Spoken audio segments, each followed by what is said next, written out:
How many shrimps do you have to eat before you make your skin turn pink? Eat too much and you'll get sick. Shrimps are pretty rich. Buenas a todos, bienvenidos al podcast Equilátera, el podcast de los videojuegos indie. Yo soy Manudón y me voy a encargar hoy de un poco de presentar todo esto. Para el que no lo sepa, para el que haya llegado aquí un poco perdido, nosotros somos la gente de Equilateral.es, que es una revista online de videojuegos indie, y en ella subimos críticas, noticias, opiniones, reportajes, entrevistas y todo un poco. Y este podcast pues vamos a hacer básicamente lo mismo, nos vamos a encargar un poco de hablar, de cubrir un poco el panorama indie, ¿no? El panorama de los videojuegos independientes. No estoy solo, estoy muy bien rodeado de muchos redactores y colaboradores de Equilateral.es y voy a pasar a presentarlos. Empiezo por Jonathan, que nos ha hecho el favor hoy de estar aquí a pesar de que le ha llegado Pokémon Sol. ¿Qué tal, Johnny? Yo me desvivo por vosotros, encantado. Está también con nosotros María, muy buena. Alberto y Afri, que son, para el que no los conozca, los autores del canal Yugen. Hola.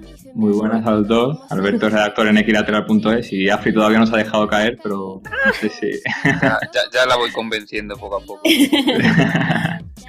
Está también con nosotros Joan. Buenas, Joan. Hola, muy Joan. buenas. Muy buenas.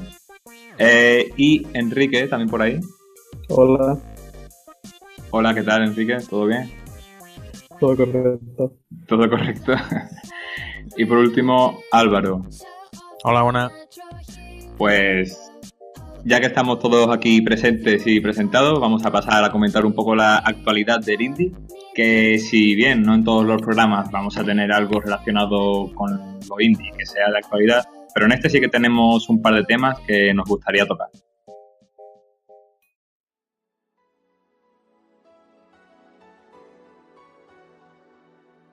Empezamos hablando de Genital Justin, que es un videojuego que se ha lanzado esta semana. Está desarrollado por Free Life, que es el estudio encargado de Broforce. No sé si lo conocéis, chicos. Sí. Conocéis los dos, ¿no? Genital Justin, que ha salido esta semana, ha salido en Steam en Early Access por 5 euritos. Y ha llegado con un poco de polémica porque, para el que no lo sepa, es un videojuego que está protagonizado, por así decirlo, por pollas flácidas, que básicamente se trata de jugar en multijugador, ya sea competitivo o cooperativo, y tiene varios modos, rollo carreras, o no sé, llevar la pelota de un sitio a otro, la pelota de fútbol. No sé, es un poco así todo relacionado con los rabos Con y tal. pollas.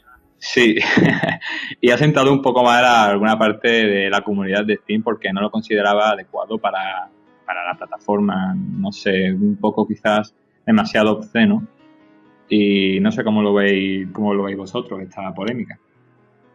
No sé, yo opino que lo de que sean pollas penetrándose unas a otras, a mí me parece la esencia del juego, o sea, sin eso no se entiende. Vaya, o sea, no sé. Es una estrategia totalmente válida, ¿no? Como cualquier otro. A mí me parece magnífico, sobre todo lo de que lleven vestiditos y tal. Y no... Sí, porque los rabos se pueden personalizar y tal, y la verdad, a mí el apartado artístico me encanta. Es súper colorido y no sé, tiene un toque guay. En el debate este que tenemos siempre de si personalizamos al jugador o preferimos que ya venga hecho, es clave, ¿no? En este juego. No sé, podría meter en berenjenales de yo qué sé, de que es una sátira de la banalidad y de todas esas movidas y de que, yo qué sé, de los tabúes, pero no sé, es simplemente un juego de pollas y a mí me parece eso fabuloso, vaya. Yo me recuerda muchísimo al Push Me Pull You. Sí, en realidad la jugabilidad es muy Salió parecida. para Play 4 hace poco, que era no sé, difícil de explicar, pero hablamos de salchichas humanas, ¿no? Que tienen un humano a cada lado, a cada extremo. Sí, salchichas humanas bicéfalas sería la descripción adecuada. Y no sé, era una cosa, pero además que le ponían unos visuales bonitos, ¿no? Es como que mata que sean pollas o que sean salchichas humanas bicéfalas. Sí, claro, el caso es que con ese juego que básicamente era igual, era muy parecido, con ese juego no hubo tanta polémica porque no representaban el miembro.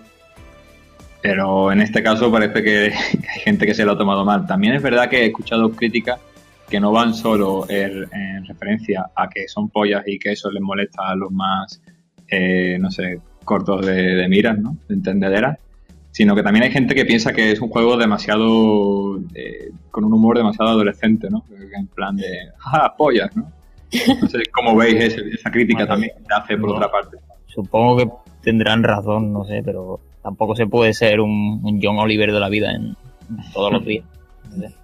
Es el humor fácil, pero es que... De vez en cuando un humor de pollas viene bien. Sí. Yo lo que pienso es... A ver, tenemos juegos en Steam que son totales aberraciones, como son Duke Nukem, que es humor adolescente, que es sexualidad y que es encontrar a chicas que enseñan los pechos y otras cosas bastante... mucho peor que ver pollas disfrazadas con tutús, ¿no? Y con eso la comunidad no se tira encima, ¿no? Sí, quiero decir, aquí hay algo que estamos tocando. Sí, María antes nos comentaba un poco la relación entre esto y el tema también de actualidad de Watch Dogs 2, que ha salido recientemente la captura de la chica abierta de piernas y tal, y también ha supuesto una... No sé, ha movilizado el mundo de los videojuegos, ¿no? Ha que salido... No sé cómo veis la relación entre estas dos cosas. ¿María? Hombre, pues... no sé, o sea... Yo creo que en este caso se ha visto como que el juego el Genital Justin, ha sido como muy celebrado y... Bueno, pues es de los más vendidos de Steam ahora mismo. Uh-huh. Y todo el mundo mucha risa y mucho jiji. Y lo otro ha sido como, ay, horror, no sé qué. O sea, hasta ha pedido perdón Ubisoft por eso. Y, no sé, no me parece bien, eso de rasero, la verdad. Perdón por las vaginas. Sí. Aquí tenéis pollas. Eso es a lo que me refiero, de hacerlo así como todo súper colorido y súper gracioso, no sé. Como que la gente se lo toma menos en serio porque está para eso. Sí. Y luego yo creo que son contextos diferentes también, ¿no? Porque, para empezar, lo del Genital Justin es la propia estrategia del juego, mientras que lo otro es... Bueno, no es un bug del Watch Dogs, pero es algo como que no se esperaba a nadie o no es parte integral del juego, digamos. ¿Vale? Sí, pero claro, tampoco creo yo que fuera... que un juego similar a Genital Justin, pero con vaginas, hubiera sido aceptado igual. Seguramente habría supuesto mucho más revuelo de lo que ha supuesto Genital Justin. Sí. Claro, lo que supone esto es eso, la aceptación que tienen unos genitales y otros. Uh-huh. Sí, yo creo que el contexto de Watch Dogs 2, o sea, salía la vagina en una prostituta muerta en la calle. Mientras, o sea, es una cosa, no sé... que claro, se comenta más lo físico que el hecho de eso, ¿no? De lo que dices tú, de que esté una prostituta muerta en la calle en un juego. O sea, más que en el Genital Justin, más que eso, es simplemente es como que estás celebrando la banalidad y tal, en plan de... no sé. Sí, es que además también en el Genital Justin, cuando lo llevaban a eventos y tal, los mandos, los joysticks con los que se manejaban los rabos, pues tenían dildo. Una funda de dildos, sí, un vibrador puesto ahí. Entonces como que te dejaba sentir, ¿no? El game feel físico. Y no sé, quizás en ese sentido sí que veo un poco acertadas las otras críticas de decir que es un juego entre muchas comillas inmaduro o adolescente por ir, pero tampoco creo que sea ese el objetivo último, ¿no? Simplemente es un poco un juego de naturalidad, y que en realidad en Steam comentaban los autores que surgió un poco como un experimento y que poco a poco fue tomando otro carisma.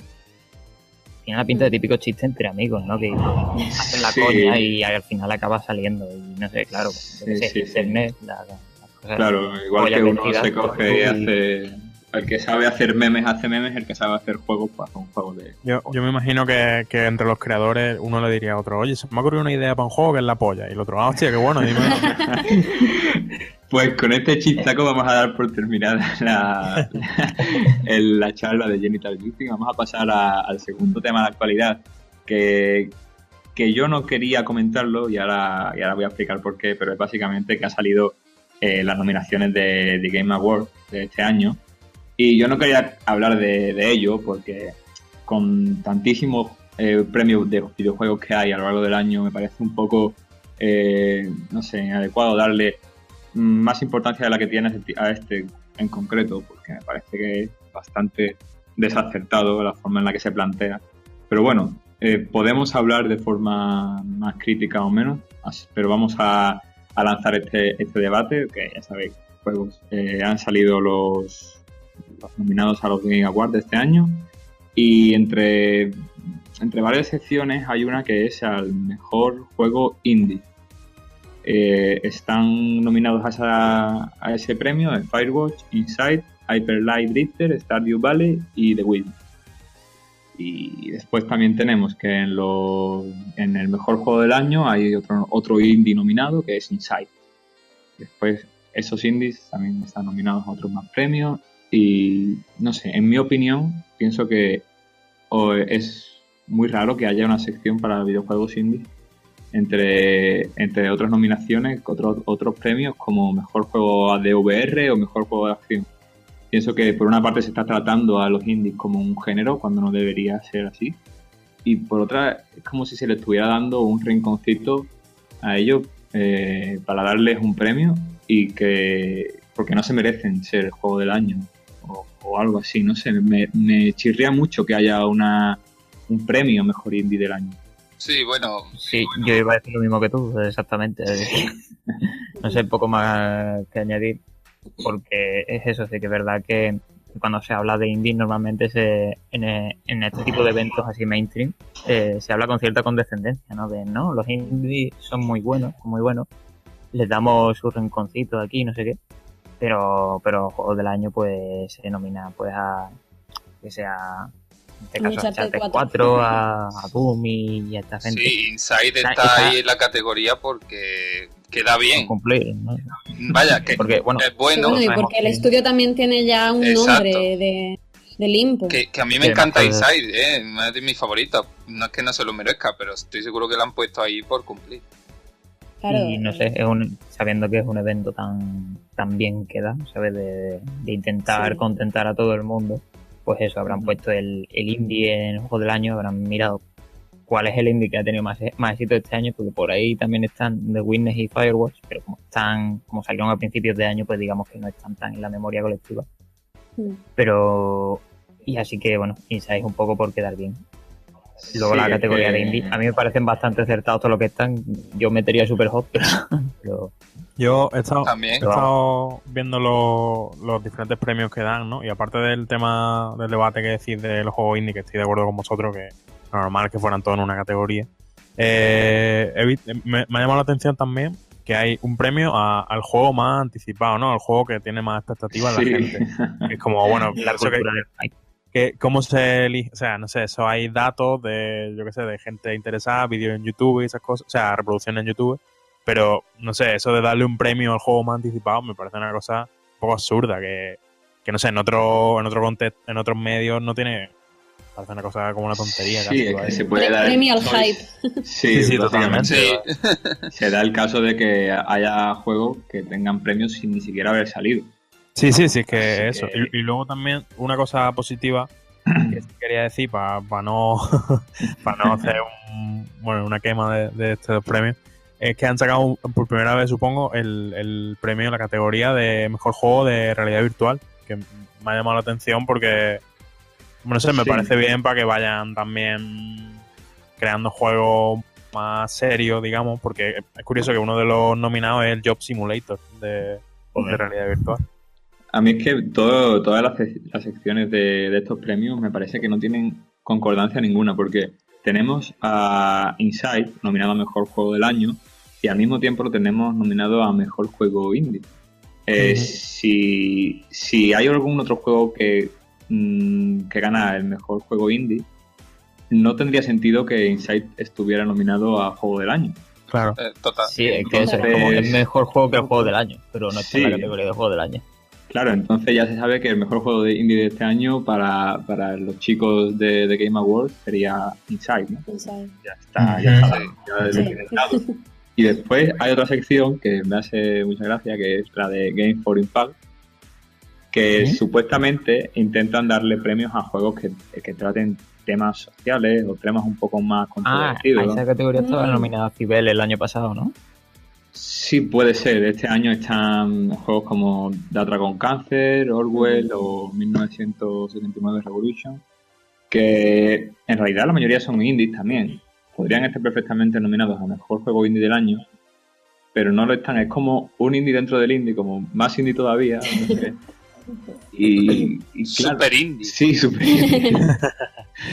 No sé, en general eso, en general lo veo todo bastante equivocado, porque además había también una sección al mejor influencer, puede ser. Una cosa un poco loca. Y luego también... Y también hay mejor juego de portátil o de móviles, que es como... Sí, es verdad.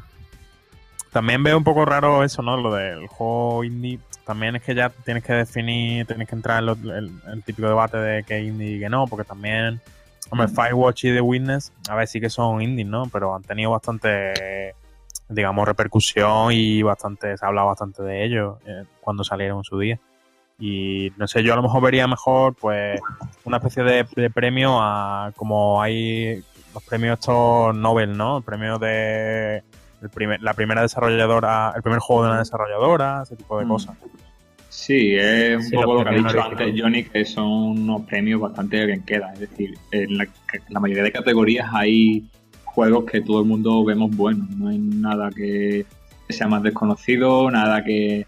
Si vas a hacer una sección de juegos indie, en mi opinión, deberían ser juegos que fueran más desconocidos y para que el público pudiera conocerlos. Es decir, darle el mejor juego indie a Firewatch o a Inside, pues vale, pues yo qué sé, ahí está. Lo veo más ganando el mejor juego del año a mejor juego indie. Esa categoría la veo mal ya de por sí. Pero si encima metes ese tipo de juegos indie que son más conocidos, que han tenido más repercusión a lo largo del año, pues sirve de poco más que para hacer ruido y para llevar, por ejemplo, allí a la gala a los creadores de Firewatch o de Inside y darles un premio y hacerte la foto y poco más, ¿no? Sí. Es que está bastante claro que el juego del año no lo va a ganar Inside, pero sí que le van a dar el premio a mejor juego indie, como mira por lo que se ha llevado esto. Claro. Y no sé, eso de hacerle una sección aparte a algo cuando es poco conocido, como es el caso ahora o está empezando con el caso ahora de la realidad virtual, está bien para darle visibilidad y toda la pesca, pero el caso es que a los indies ya no hace falta darle tanta visibilidad. Llevamos muchísimos años con ellos, hay un boom tremendo de indies y han demostrado sobradamente que pueden equiparar o superar a juegos AAA. Así que ya no tiene mucho sentido el tener ahí una categoría de juegos indies tan divisoria, ¿no? Tan divisoria, sí. Sí, tan de hermanitos pequeños. Exactamente, sí. Los niños. Muy condescendiente, un premio muy condescendiente. No sé si Joan quería comentar algo de los Games for Impact que nos ha dicho por chat. A ver, yo lo que creo que tener una categoría de juegos por impacto es un arma de doble filo. Vale, a ver, ahora hay mucha vertiente política, ¿no? Los juegos que se hacen, cómo se crean, la estética, la historia. Y poner en una categoría poder visibilizar el esfuerzo que hacen estas compañías. Pero creo que tiene una vertiente negativa porque, a ver, son juegos para el impacto, que promueven el impacto.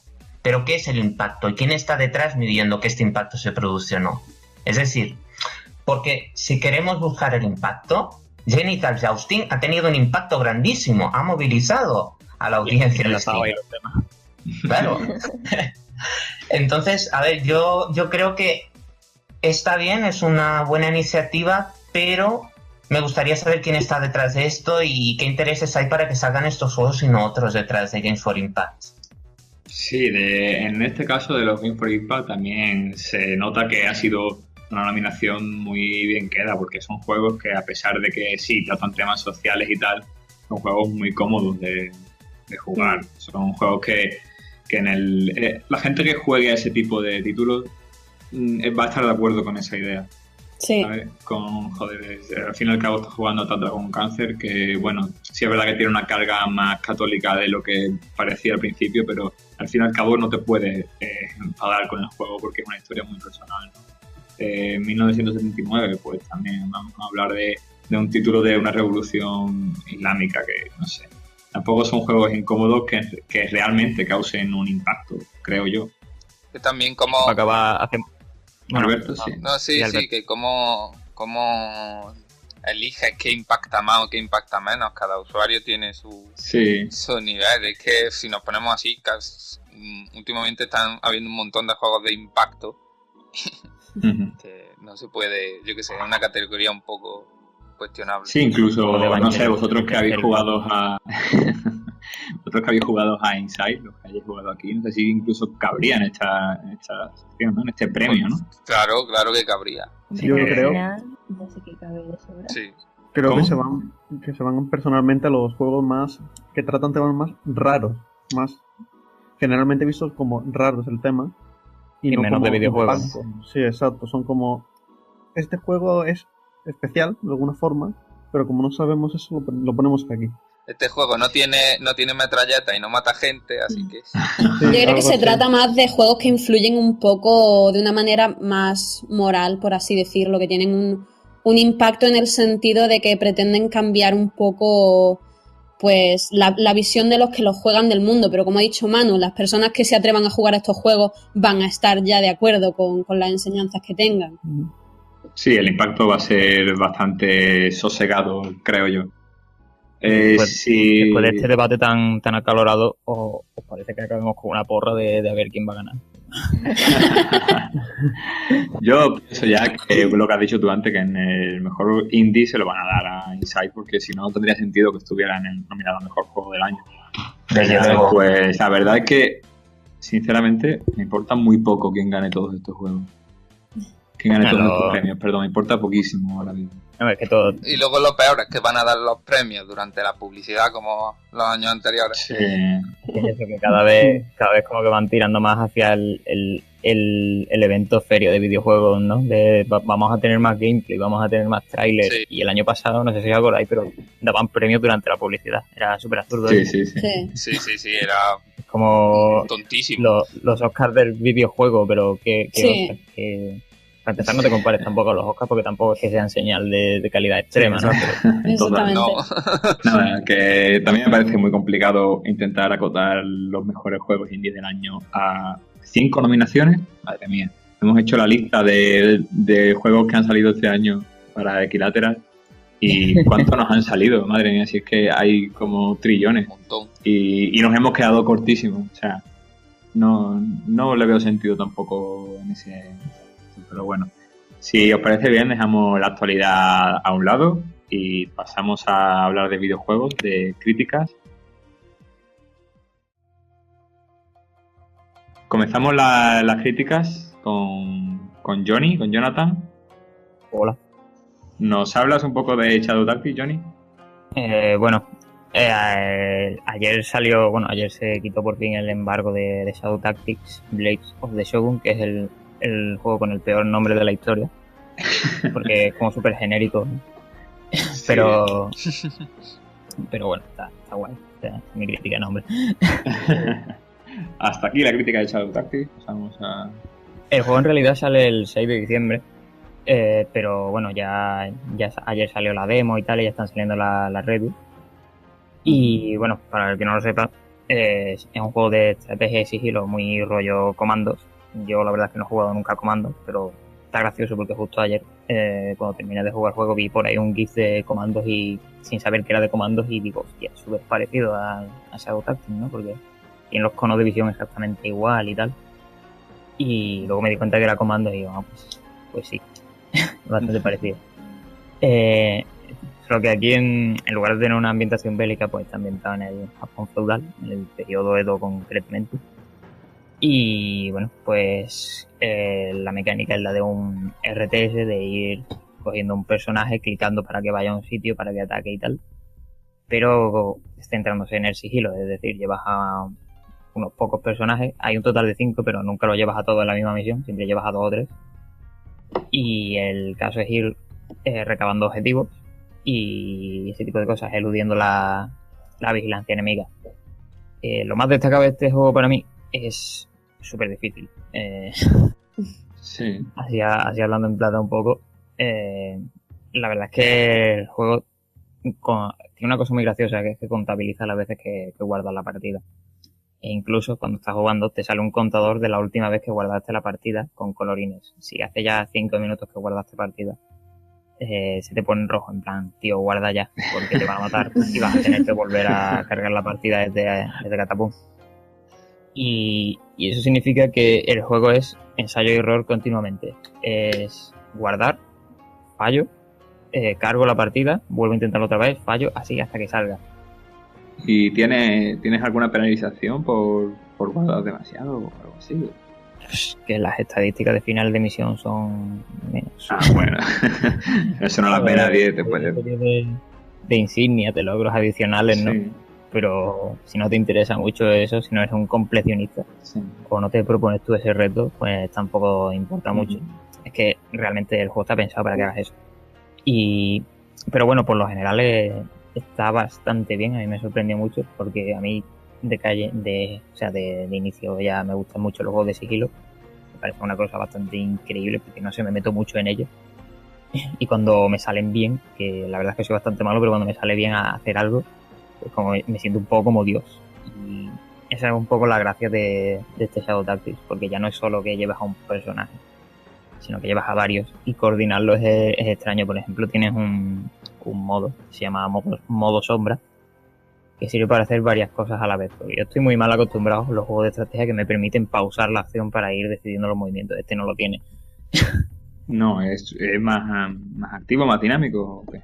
Sí, aquí tienes que reaccionar, no puedes pausar, tomártelo con calma y ver qué hacer. No, aquí tienes... A mí me lo has dejado ya de vender, ¿eh? Me estaba gustando y ya aquí ya no. Y eso tiene un botón, bueno, se llama modo sombra, que lo que hace es que puedes como programar diversas acciones si quieres que se hagan a la vez. Uh-huh. Y cuando eso sale bien, está muy guapo, porque puedes hacer que uno distraiga a otro, que mientras ese otro está distraído, otro lo mate y cosas así. Y está bastante guay. Por lo general es un juego de sigilo bastante completo, o sea, tiene todo lo que te puedas imaginar. Los personajes tienen cada uno su función, sus habilidades distintas. Y enemigos, según vamos avanzando los niveles, pues van como eso. Como habiendo más variedad, pues primero están los enemigos normales, luego están los enemigos con el sombrero de paja a los que no les afectan las distracciones, luego están los samuráis, que solo los puedes matar con el personaje como un samurái, o disparándoles y luego matándoles, que son bastante chungos. Luego también pasa que a lo mejor llegas a una fase que es de noche y los enemigos tienen menos visibilidad, pero hay antorchas y eso les da más visibilidad todavía. Cada nivel como que añade una mecánica nueva y eso está bastante bien porque lo que más me gusta del juego es que los niveles son completamente abiertos. Son muy grandes, tienen un montón de objetivos y a veces son sustitutivos. Es decir, no es que sean adicionales ni nada, sino que tú puedes elegir completar la misión de una forma u otra. Por ejemplo, en plan de a lo mejor tienes que matar a un tipo y puedes hacerlo envenenándole o disparando desde lejos con el francotirador. Uh-huh. Y a un objetivo importante, digo, no un enemigo tal cual. Sí. Y eso mola bastante porque tampoco es que esté... O sea, yo me esperaba que el juego en plan me fuera planteando como retos así lineales, en plan, esto se pasa utilizando tales personajes, sino que no. O sea, tal y como yo lo he visto, el juego es simplemente te suelta en un montón de enemigos en un sitio con un montón de cosas con las que interactúas en el escenario y tú con los personajes que llevas ya te apañas. Y la verdad es que eso me moló bastante. Es eso, el juego es complicado bastante. Ya están empezando a salir las reviews y todos destacan eso como punto positivo y a la vez como punto negativo, depende de dónde la mires. Sí. ¿Y tú lo ves más positivo o más negativo? Yo veo negativo el hecho de que se base tanto en algo tan artificial como el ensayo y error. No sé, eso no me parece un aprendizaje tan eso, es muy artificial. Pero el hecho de que te ponga tan a prueba hace que cuando te sale bien sea más valioso, o sea, te sientas mejor, te sientes Dios en ese juego cuando te sale bien. Un sentimiento de satisfacción supongo que será increíble, ¿no? Por supuesto. Y eso. Bueno, se podría hablar de la historia del guión, pero la verdad es que no tiene mucho, están puestos ahí por poner. Sí, por rellenar.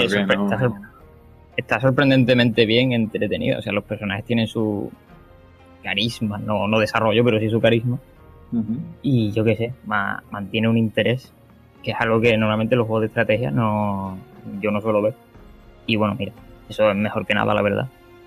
Y en general es un juego que me ha gustado bastante. A mí, como fan de los juegos de sigilo, como manta total en los juegos de estrategia, me ha gustado. Como anécdota diré que una vez me pasé una misión y tardé 2 horas y 10 minutos, porque las misiones son así de largas y normalmente tardas eso por reintentarlo tantas veces.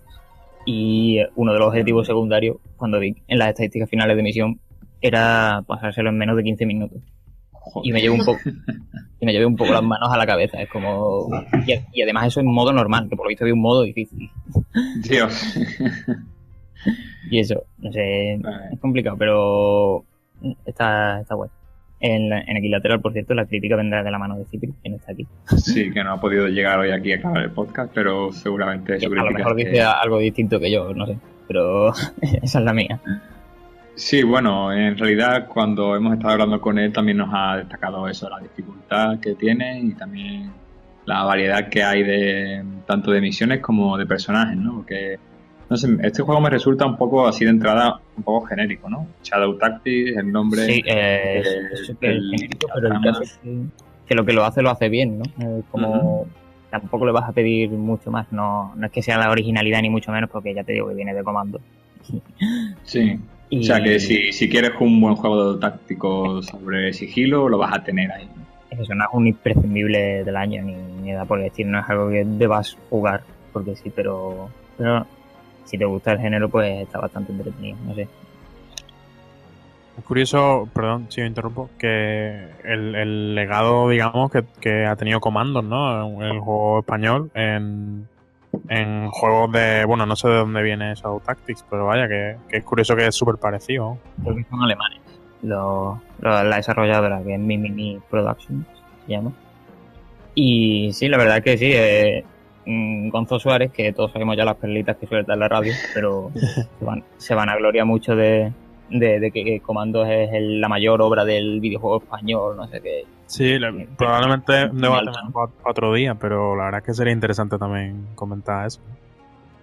Sí, ¿no? La verdad es que yo no sabía casi nada de Comandos, yo simplemente me habían dicho que era también una saga difícil. Y bueno, si ha sido la que ha puesto o sea, pionera en este estilo de juego, pues no sé, que realmente es un estilo de juego que mezcla dos que ya existían de antes, pero o sea, no es algo especialmente original tampoco, ni siquiera para Comandos, pero eso no sé, tiene ese mérito, sí. Bueno, pues con esa mezcla de género nos quedamos, y si hace eso bien, pues adelante. ¿Algo que le podrías echar en cara quizás al juego? ¿Alguna crítica negativa? ¿Algo que te haya tocado más que diga, bueno, no sé, algo aparte de eso? Es que lo que dice, como es un juego tan genérico en el que no le pones tantas esperanzas, yo de hecho iba mirando con el rabillo del ojo, ¿no? En plan, sí. Shadow Tactics, nombre súper genérico, este juego no, seguro que no va a estar muy bien. Y lo cierto es que me sorprendió para bien. Igual cuando estaba jugándolo, pues, no sé, me quedé con eso. Me quedé con la sorpresa y eso pues eliminó casi todas las posibles inconvenientes que pudiera tener. Que eso, como ya te digo, a nivel de guión y de ambientación, no te voy a hablar de historia de Japón porque no sé historia de Japón. pero los personajes pues son bastante planos en general, salvo una que evoluciona más o menos. Uh-huh. Y hay cosas muy, muy locas, muy tontas que a mí me rayaron, como por ejemplo el hecho de que los personajes cuando estás desempeñando la misión se comunican entre ellos, pero se comunican entre ellos, da igual donde estén. Es como, por ejemplo, uno está en un arbusto en un extremo del mapa y otro está en el otro. Y empiezan a hablar como si estuvieran al lado. Y es como, yo qué sé, esto me lo imagino que están pegándose gritos y los enemigos ni se enteran. Y son cosas así tontas, que son muy de videojuego, ¿no? Muy de que se las pasas, porque mira, yo qué sé, tampoco sí, porque es un videojuego ya sea, ¿no? Hombre, es la histórica telepatía ninja, tío. Claro, por supuesto. Pues si lo ves bien, vamos dando por finalizada esta crítica de Shadow Tactics, y voy a retomar una de las frases que tú has dicho por última vez para enlazar con la siguiente crítica. Has dicho que ibas un poco como con escepticismo a jugar, viendo cómo era el juego de primeras y tal, y a mí me ha pasado un poco al contrario con el juego del que voy a hablar ahora, que no es otro que Oldboy, traducido El Chico Búho, juego de D-Pad Studio que se ha pegado 9 años de desarrollo. Y digo que me ha pasado un poco al contrario porque después de verlo durante tanto tiempo y de seguir la pista, pues resulta que al final me he encontrado con un juego que no me ha gustado tanto, ¿no? Ha sido un poco una pequeña decepción. Para el que no conozca, Oldboy es un videojuego protagonizado por un chico búho, evidentemente, un niño que es mitad hombre, mitad persona, mitad búho, y tiene algunas peculiaridades que es un poco torpe, ¿no? Es un poco discapacitado, por así decirlo. Y claro, el juego trata de que básicamente tiene que salvar a la aldea, no salvar el mundo, pero sí salvar su mundo, ¿no? Su espacio, el espacio en el que vive, ¿no? El juego en realidad está muy bien. Todo el mundo habla de que el juego es muy bonito, porque es cierto que casi lo que mejor hace es su apartado artístico. El pixel art es delicioso, la banda sonora también es buenísima, pero en mi opinión se queda un poco ahí, ¿no? Se queda un poco en que es bonito y se juega bien, se juega medianamente bien, tiene un buen diseño de puzzles, de niveles y tal, pero yo esperaba algo más, ¿no? Y quizás eso es lo que más le pesa a Oldboy, ¿no? Ha estado 9 años de desarrollo y creo que las expectativas han estado muy por encima de lo que ha sido el producto final. Supongo que eso es un fallo también mío, en concreto, nuestro, de todos los que lo hemos jugado y hemos sentido eso, que esperábamos una cosa y al final ha sido otra, que para mí ha sido completamente diferente. No sé, de aquí, creo que lo ha jugado también María, ¿no? Sí, pero no me lo he pasado, o sea, llevo jugando un poco. Pero a mí la verdad es que me pasó al revés que a ti. O sea, yo me esperaba... A mí los juegos de plataformas no me gustan. O sea, Ori and the Blind Forest no me gustó nada, por ejemplo. Me aburrió y lo dejé enseguida. Pero este sí que... No sé, jugarlo es una pasada. O sea, el diseño de niveles es muy adictivo y es muy divertido, así que... No sé, también quería decir un poco que lo de 9 años de desarrollo no es así. O sea, es 9 años con el proyecto, pero... No han estado 9 años desde que se anunció, ¿no? Se habló de... Pero queda muy bien en los titulares. Económicamente eso no es posible, no puedes vivir 9 años de un juego que no existe. O sea, eso no creo ni que lo puedan hacer las empresas gordas para menos 5 personas, ¿verdad? Sí, menos el Címico, ¿no? Como de las Guardian. Claro, entonces eran 5 personas que en su tiempo libre se dedicaban a hacer este juego. Entonces... La gente dice, hay muchas expectativas, pero es que son gente normal haciendo un juego, entonces yo qué sé. Claro. Al fin y al cabo todo esto de el mantra de los 9 años de desarrollo es una cosa que como dice John, queda muy bien en los titulares y es una cosa que se puede repetir muy bien. Pero si es así en tono más aficionado, más hobby, evidentemente no se le puede pedir lo mismo. Pero después de ver todo lo que hemos estado viendo todo este tiempo, para mí que se han centrado quizás demasiado en la parte artística, que es lo que más destaca del juego, y después tiene cosas que a mí personalmente no me gustan. Por ejemplo, en la historia supuestamente se habla de un chico que no puede hacer cosas de las cosas que se le piden, ¿no? Es un poco discapacitado. Al principio ves que no puede volar, que le cuesta volar, que le cuesta mantenerse en el aire, pero después en el juego no ocurre eso. En el juego todo el rato puedes estar volando, no tienes ninguna limitación.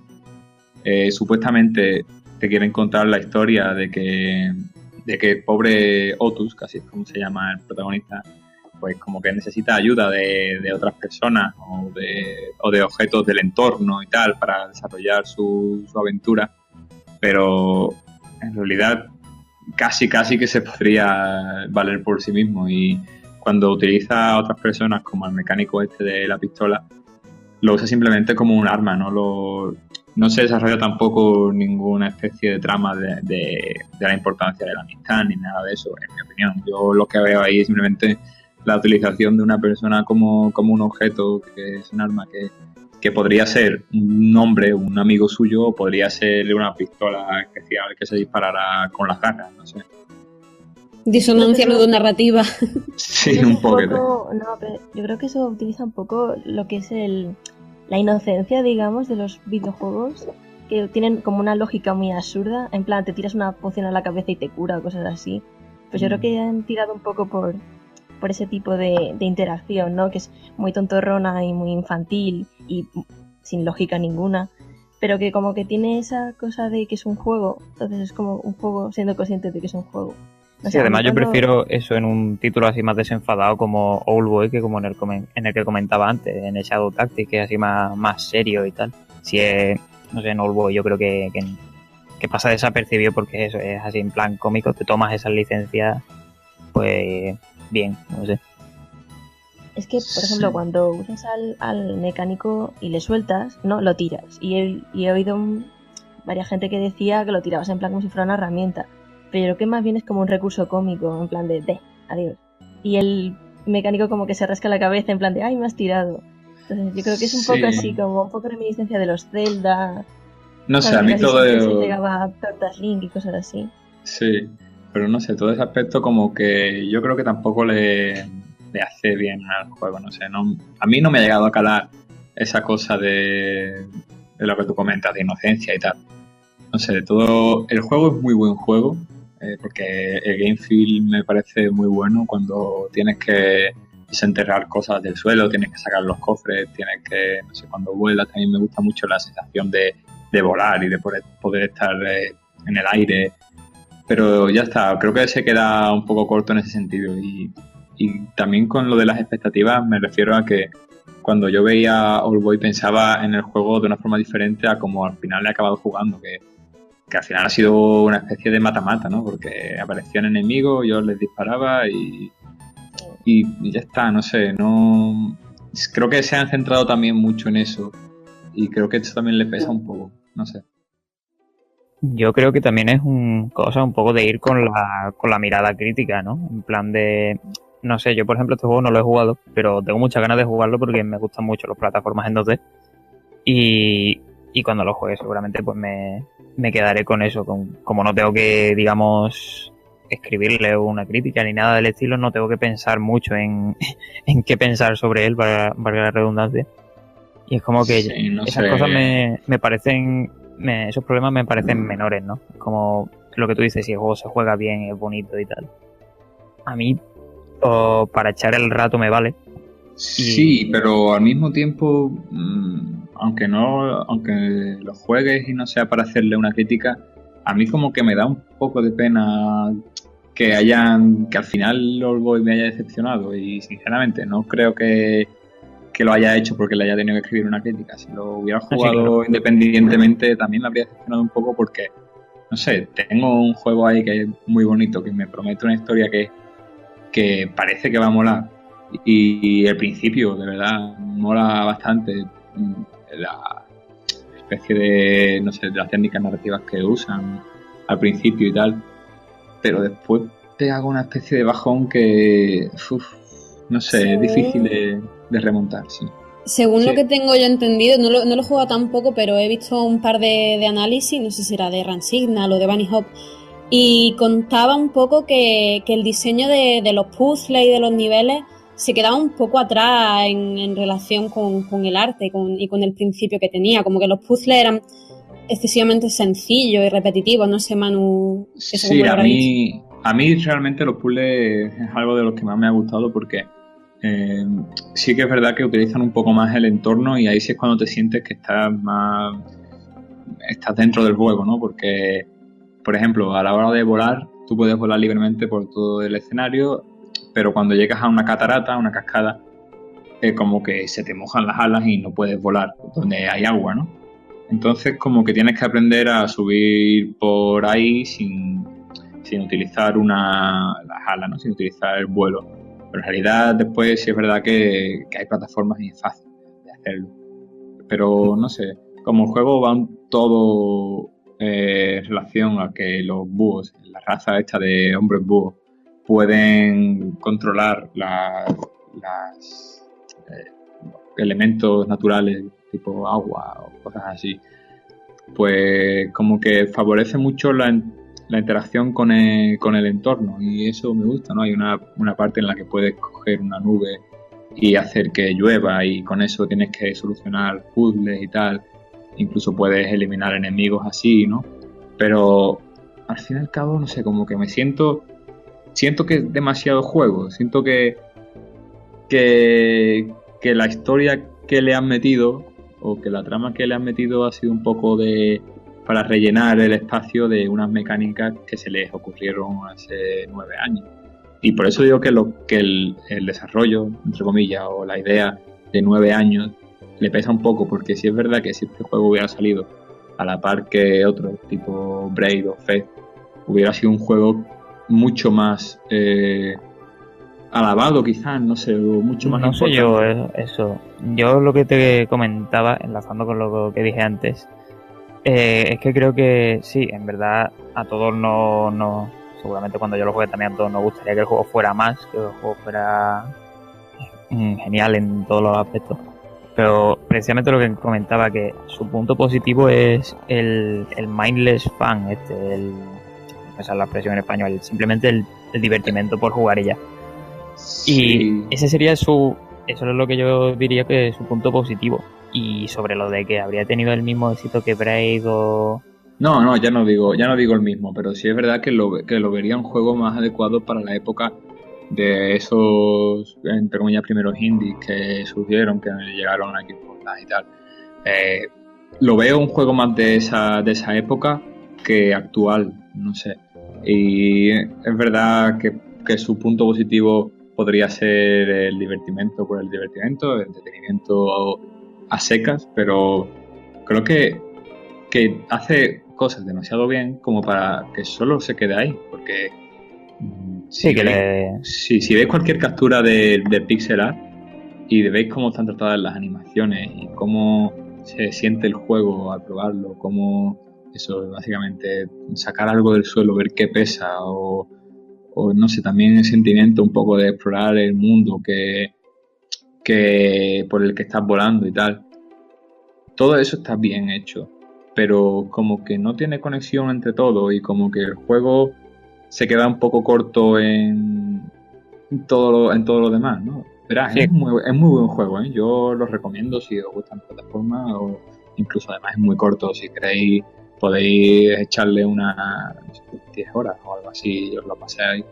y os lo vais a pasar muy bien. Pero a mí me recuerda a los juegos de Game Boy Advance, que los jugabas y si te quedabas a la mitad del juego porque te comprabas uno nuevo y si lo dejabas olvidado en el cajón, no te importa nada, ¿sabes? No tienes esa sensación de que tienes que llegar al final o de que tienes que encontrar todos los secretos, y creo que es un poco desaprovechar el juego. Y no sé si el estudio, si D-Pad hubiera realmente querido hacer un juego desaprovechable, lo habría hecho de otra forma, creo yo, o lo debería haber hecho de otra forma, que no se hubiera despejado tanto tiempo desarrollando un juego que al final se queda un poco corto, ¿no?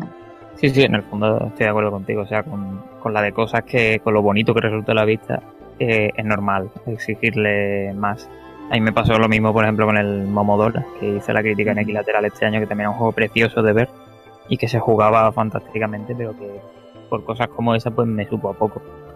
Pero yo siempre intento darle ese voto de confianza, ese punto positivo del mira, por lo menos me ha divertido un rato y no sé, eso siempre está bien. Sí, y además es bonito. Sí, totalmente. Si queréis un juego que sea agradable de jugar, que tenga un buen gameplay y que sea bonito y que lo paséis bien definitivamente jugando, es un muy buen juego para eso. Pero creo que es importante decir que tampoco va más allá, ¿sabes? Que tampoco haya gente que espere aquí, no sé. No sé si contaría más. Sí, esto es una crítica del juego, se tendrá que ir. Totalmente. Sí, poco más a añadir en realidad, poco más creo que tengo que añadir yo. No sé si María o alguien más quiere decir algo o hacer una pregunta. Y si no, pues pasamos al siguiente videojuego del que vamos a hablar hoy.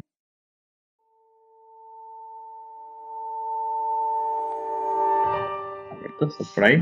Sí, estoy por aquí. Nos hablas de un juego de miedo de Yomawari. Sí, bueno, de miedo. De miedo para ti o para mí, que somos cagados. Un poco de miedo, sí. Es de terror, temática de... Es temática más bien de sustillo, así un poco de survival horror. Pero no, su misión no es dar miedo, porque sí, de hecho, yo que le tengo mucho miedo a los juegos de miedo, valga la redundancia, no me asusté en casi todo el juego. O sea, que no da miedo. Pero tiene una estética que da muy mal rollo. No sé si me entiendes. Sí. Un poco creepy, ¿no? El juego. Sí, exacto. Esa es la palabra. Y nada. Vale, creo que nos vamos entendiendo. Y nada, básicamente mezcla una estética muy bonita, porque el diseño del personaje que llevas, que es una niña, es precioso. Y los escenarios se ven muy bonitos, todo es muy bonito, y luego te mezcla con un ambiente muy tétrico, unos monstruos muy feos, monstruosos, desagradables. Sí. Y está muy guay, es una mezcla guay y que te choca y dices, hostia, y claro, y luego la historia también no es la más original del mundo, pero te interesa saber, a ver qué va a pasar, a ver qué pasa ahora, a ver, voy a ir por aquí. Porque ¿de qué se trata? ¿Cuál es su trama? ¿Cuál es su premisa? Básicamente has perdido al perrito, vas paseando con tu perrito. Eres una niña y vas paseando, estás volviendo a tu casa y se ha hecho tarde. Y vas con tu perrito y lo pierdes. Llegas a casa y la hermana le pregunta qué ha pasado, que dónde está el perro. Y ella se pone nerviosa, no sabe qué contestarle y la hermana dice, bueno, voy a buscarle. Quédate aquí y no salgas. La hermana se va y tarda en volver, entonces la niña se siente mal y decide salir a buscar a la hermana y al perrito a ver dónde están. ¿Qué pasa? Que al salir de noche tan tarde, la ciudad tiene un aspecto muy distinto de noche y empiezan a salir una serie de criaturas extrañas.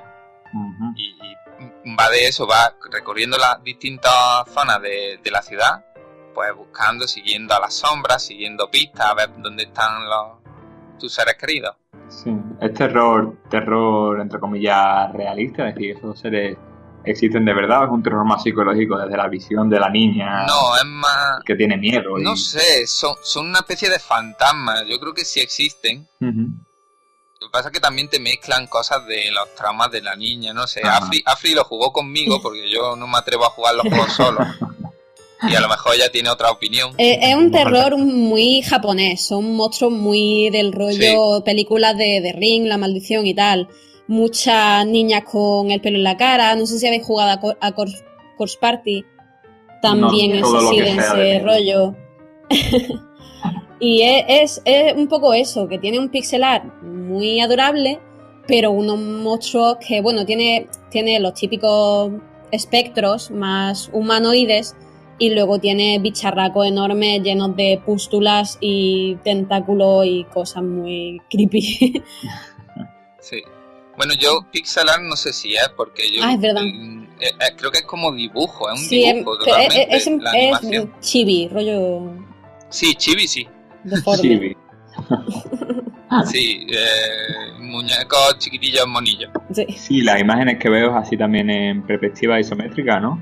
Sí, exacto, es perspectiva isométrica totalmente. Esto es muy parecido a los típicos JRPG. Los JRPG no, los RPG que se hacen con el RPG Maker. Sí. Estos que son de miedo, que han salido muchos, o como puede ser el Eve, que salió hace ya un montón de tiempo, pero que fue muy famoso. O el To The Moon, ese sí que pasa que ese no era de miedo. Claro, a mí me ha salido lo de pixel art por asociación, porque la estética que tiene es completamente asociada a eso. Es bonito pixel art. Son dibujos, tanto la niña así muy bonita y los monstruos, pues dibujos de bocas, de brazos, de perros, de... Sí. Y lo que es la interacción y tal, ¿cómo se hace? Porque veo que aparecen monstruos, tienes que huir de ellos o algo así, si no pierdes. Sí, es survival horror totalmente. Tú tienes que correr, tú no puedes enfrentarte a ellos. Te dan un par de objetos, te dan piedras, pero yo al fin y al cabo no las usé mucho. No. Porque no sirven, ¿no? Sí, las puedes usar como para distraerlos, pero a veces te hacen caso y otras veces no. Pero no tenían demasiada utilidad porque las piedras llegaban como a 2 pasos de ti y Sí. a esa distancia ya o sea, para conseguir distraerles te tenías que poner en su boca y... Sí. Y eso, pero básicamente vas con la niña, con la linterna iluminando las calles, porque algunos monstruos se ven a simple vista, pero otros tienen que usar la linterna porque no se ven. Y tienes que estar pendiente a ver qué aparece aquí, que si hay algo escondido. Sí. Hay otros que solamente te persiguen si llevas la linterna encendida. Correcto. Entonces... Eso es un componente guay, que cada monstruo es distinto y tiene sus propios modos de moverse, de atacarte. Sí, bueno, la mecánica principal yo diría que es la de esconderse. Sí. Pero yo creo que el juego está muy enfocado a que esas cosas realmente... Lo deja un poco en el aire si son reales o si solamente las ve la niña, porque cuando ella se esconde realmente da igual que los monstruos te vean entrar al escondite. Ella solamente se tapa la cara, cierra los ojos y los monstruos pasan de largo. Entonces dejan un poco entender que puede ser que todo esté en la cabeza de la niña, en cierto modo. Sí, eso es verdad. Claro, sí, eso quizás me parecería incluso más interesante que fueran monstruos reales y tal, ¿no? Porque... Yo del juego sé tirando a poco, porque solamente lo oí una vez, y me dijeron que iba un poco sobre el terror de sentirse solo siendo un niño o algo así que no me extrañaría nada que fueran eso, alucinaciones o representaciones simbólicas de los temores de la protagonista. Sí, es básicamente eso, sus miedos, lo insegura que está, el salir de noche aunque le han dicho que no, es todo eso, y cuando te aparece un monstruo, correr hasta un arbusto, cerrar los ojos y taparte hasta que desaparezca el miedo. Es básicamente eso es lo que nos quiere contar. Pues me parece bastante interesante. Creo que Joan tenía... La moraleja del juego entonces es que si aparecen tus miedos delante tuya, te tienes que esconder y llorar. No exactamente, pero bueno, es una de ellas. Se lo dice la hermana al principio, es como cierra el ojo hasta que desaparezcan y sigue adelante, supongo. Sí. Bueno, eso ya queda más bonito. Sí. Sí, al fin y al cabo es un poco una mentalidad un poco derrotista, ¿no? Sí, no, pero básicamente es aceptar tu culpa, prácticamente eso. La niña es con lo que puse en la crítica. Cuando haces algo malo y eres niño, te sientes tan culpable que no lo dices. Sí. Así a lo mejor desaparece solo la culpa. Sí, esto es una interpretación bastante más guapa. Y entonces trata también eso, intentar de lidiar con tus propios problemas y tu culpa. Sí. Pues como decía antes, creo que Joan quería hacer alguna preguntilla sobre Yomawari. No sé si anda por aquí. No. Pues no, al final Joan no va a hacer ninguna pregunta sobre Yomawari. Si tenéis algo más que añadir, chicos, tanto Alberto como Afri, sobre el juego. Pues no mucho más. Que yo que sé, la mecánica es muy sencillo de jugar. Tiene unas partes así. La niña tiene una especie de sprint que dura muy poco, así que huir de los monstruos es jodido, pero por lo general suele correr igual o más que los monstruos. Excepto algunos que... Hay uno que te pilla siempre, pero bueno. Tienes que evitar esa calle por la que pasa ese monstruo. Nos quedamos atascaditos. ¿Es muy largo el juego? Que va 4 horas o 5 menos. Lo que pasa es que nosotros nos enganchamos un montón de rato. Pero el juego en realidad será como 2 horas. Es muy, muy cortito. 3 horas, sí, unas 3 horas más o menos. Me llama la atención la temática y eso. Sí, y se pasa relativamente fácil, que no es un juego de, oh Dios mío, porque te ponen muchos puntos de guardado. Es el típico juego de una tarde. Sí, básicamente es la razón por la que lo jugamos. Dijimos, mira, es Halloween, vamos a jugar un juego de miedo, pero como somos muy asustones, nos da miedo los juegos de miedo. Vamos a jugar que parece así creepy, pero está guay. Entonces hay momentos de terror, hay momentos simplemente un poco la ambientación y la... Algunos sí que hay así... Sí hay, ¿no? Sí, a mí de esto que te aparece un monstruo y hace claro y te come. Ya no juego. Hay un par, el principio hasta que te acostumbras a los bichos, sí que da cosica. Tú los ves allí, Sí. las figuras oscuras debajo de las farolas y haces, no quiero ir por ahí. Pues claro, nosotros somos muy asustones. Sí, un poco el miedo imbuido, ¿no? De como también pasa en PT, que en realidad al principio nada, tú ya sabes que estás ahí, que va a pasar algo y estás ahí acojonado. Exacto. Más miedo antes de que te acostumbres. Sí, antes de que sepas realmente lo de que veas la falda. Por el chat interno. Joan ha preguntado que, por el chat interno, ha preguntado que le va a con el perro al final. Supongo que nos vais a hacer spoilers. Eso es ¿no? spoiler, sí. Exacto, eso es spoiler. Es la razón del juego. Casi del juego. Así que no voy a decirlo. Claro, no lo jugamos, que dura poquito. Sí, está muy guay. Solo avisaros de una parte que la comenté en la crítica, que es muy injusta. Por lo general el juego se pasa perfectamente, pero esa parte es súper injusta. El problema es que el juego te guarda automáticamente poco antes de esa parte. Pero si tú decides, porque ahí te hacen poder branch, puedes elegir no tomar. Si tomas otro camino y utilizas guardo más adelante, después tienes que volver un montón de camino hacia ese momento, que además es muy, muy, muy injusto, no tienes ningún otro punto de guardado cerca. Y cada vez que tienes que volver tienes que hacer todo el camino de vuelta y es un coñazo. Sí, está un poco mejorado. Sí. Sí, solo esa parte. El resto de partes sí están muy bien diseñadas con sus puntos de guardado. Bueno, el final es flojete también. El último, el jefe final es... Sí, bueno, tampoco más nos costó frustrante tanto que difícil. pasárnoslo, pero sí es verdad que podría haber sido mejor. Pero eso peca mucho de que sus mecánicas son... limitadas, ¿no? Sí. Sí. Claro. Un juego que se basa un poco más en la atmósfera, en la ambientación que en la mecánica jugable, ¿no? Claro, sé si... Ten en cuenta que es un juego de correrse, esconderse. Pues... No estamos hablando ahora de Genital Justin. No, estamos hablando de... Me he desviado del tema. De correr y esconderse. De correr y esconderse, entonces te ponen a un jefe final y entonces choca un poco. A ver, un poco representa también pues esa indefensión de ser una niña pequeña. Sí. Perfecto. María quería comentar algo. Sí, eso, María quiere...